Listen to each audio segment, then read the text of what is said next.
Yes, please, questions, guys. I obviously am prepared to do anything. So we've got paper 1 and paper 2 and paper 3. So I'm very happy to look at comprehension questions. Even if I don't know the text, I'd be able to give you advice about how to answer that kind of question. Then you've got the summary question. And again, we could talk about how to answer summaries. And then there's language. And the syllabus is vast. So I don't know what you need to know about language. I'm prepared to do something on tenses today, and I thought about reported speech, but maybe you wanted to do adverbs and the passive voice. I don't know what you want to do. So please tell me. I really want to try to make these rather difficult times a lot easier for you. Then paper 2 is your lit paper. And again, I brought everything. I didn't know what you were going to. This is Dr. Jekyll and Mr. Hyde. This is Macbeth. This is My Children, My Africa. I brought Cry the Beloved Country. I've got the anthology of short stories. I've got Voice of the Land, the poetry anthology. What do you want to ask about? I mean, I came kind of, whoa, let me not drop that. I came kind of equipped because I didn't know who was going to ask what, and maybe I need to start looking at page references and things. And then paper 3 is your writing paper, and I really would like to help you with writing. Now remember, this is the paper that carries the most marks. So it's going to carry 100 marks whenever you write exams or whatever exams you write. This is your 80 and this is your 70. Home language, remember, it goes the other way around. It's 70 and it's 80. But for everybody, writing is 100 marks. So could we talk about writing? Could we have some ideas of what are the things that are causing you difficulties? So I thought maybe I could start with transactional writing today. So I looked at some topics. So if I just move this down, I looked at some topics about, let me get to this and try and move it here. Hang on, give me a sec. Oh, good, it's moved. Around, I thought the letter and the report, because those can cause real problems. So I looked back at papers. So for example, there's, I think it was 2015, they asked them to write a letter to the press. Okay? So you say to yourself, what is a letter to the press? It's also called the letter to the editor. So whom are you writing to? And you know how many learners say they think they're writing to the editor of the newspaper and they're talking to that editor directly. So you this or you that. No, that's not your audience. Yes, you send it to the newspaper or the magazine. That's true. But the people you are wanting to read your letter are the people who read that newspaper or read that magazine. So your audience is the audience of that newspaper or that magazine. So if you're writing to a local newspaper, you might like to think sort of smaller. So if I said a local paper, think your suburb, think something like that. You know, your town, but your area in your town. If slightly more, you could think about the city that you are in. So you could look at the city. Then if it's a national newspaper, you're still looking at your own issues, your suburb, your city, but you're thinking about a national audience. So you might like to think, okay, I'm in Eastern Cape, but what are the problems for the people in the Western Cape or in Gauteng? So you might then want to look, you know, a little bit more wider than just yourself. You might say, guys, this is what's happening to us in Mpumalanga. And I'm sure it must be similar for you guys in Northwest. You know what I mean? You need to think about who your audience is for that letter to the press. And then you need to think about the formats. So please look at formats. I seem to be having trouble getting this to, hang on, let me try and see if I can get it this way. Is it going to, that's nice and smooth. Oh, I like that. Okay. Right, So let me go back to my pen. You're writing a business letter, so you know that your address comes over here. Choose something simple and easy. I always say something like 10 and then I choose a tree. Can you spell pine? So 10 Pine Street. Then choose a suburb that you know, choose a code that you know, and then the date. So you're going to say April 16, 2020. Then I like a line open. I know there are some teachers who don't, so you need to see, what do you like? What has your teacher said that your teacher likes? That kind of thing. So see where you are there, and then you're going to move to the address of the newspaper. You always write to a person, always. Now, I don't know why we get this wrong. Okay, so how do I teach the grade 5s? Not my mic. So I teach them, you start with yourself. So 10 Oak Pine Street, wherever you live. Then you move outwards slightly to your suburb. So it's street, suburb, code. Street, suburb, code, wait.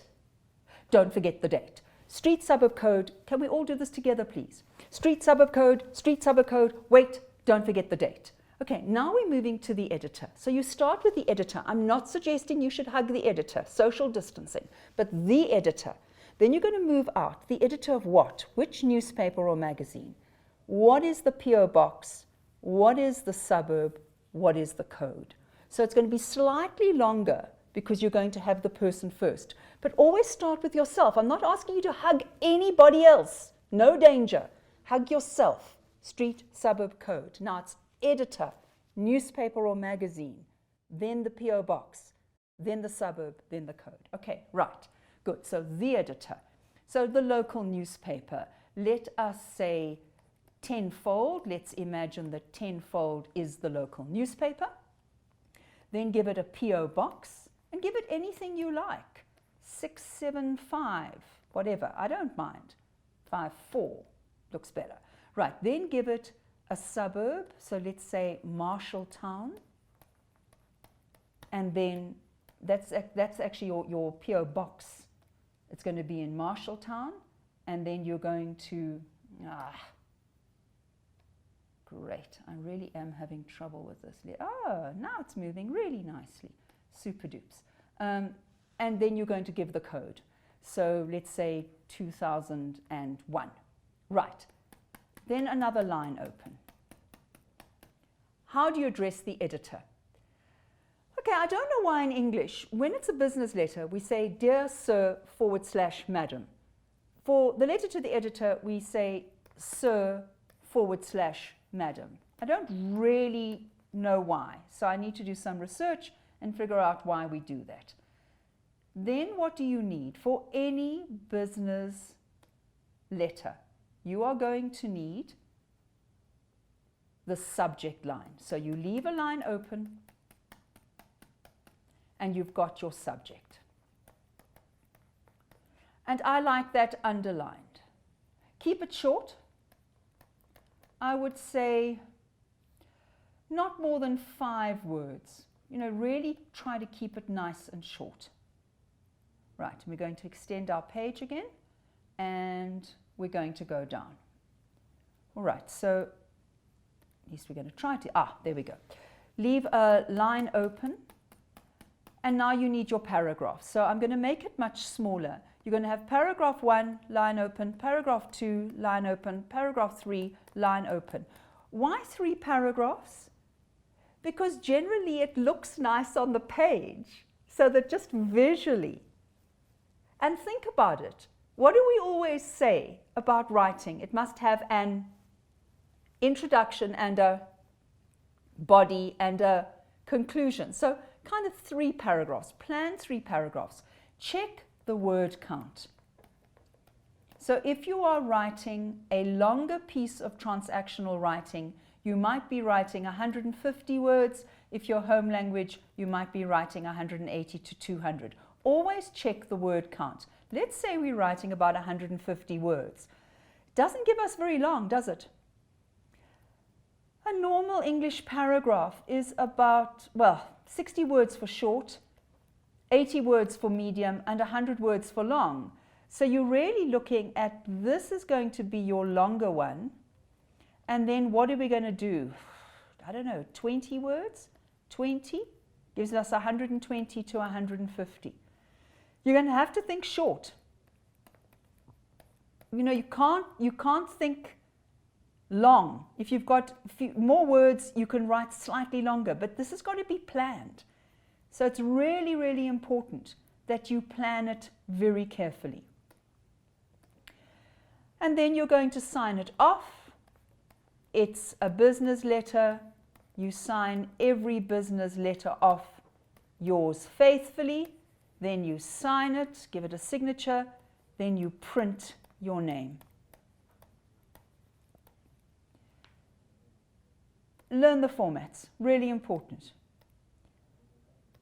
So let's just look at this topic.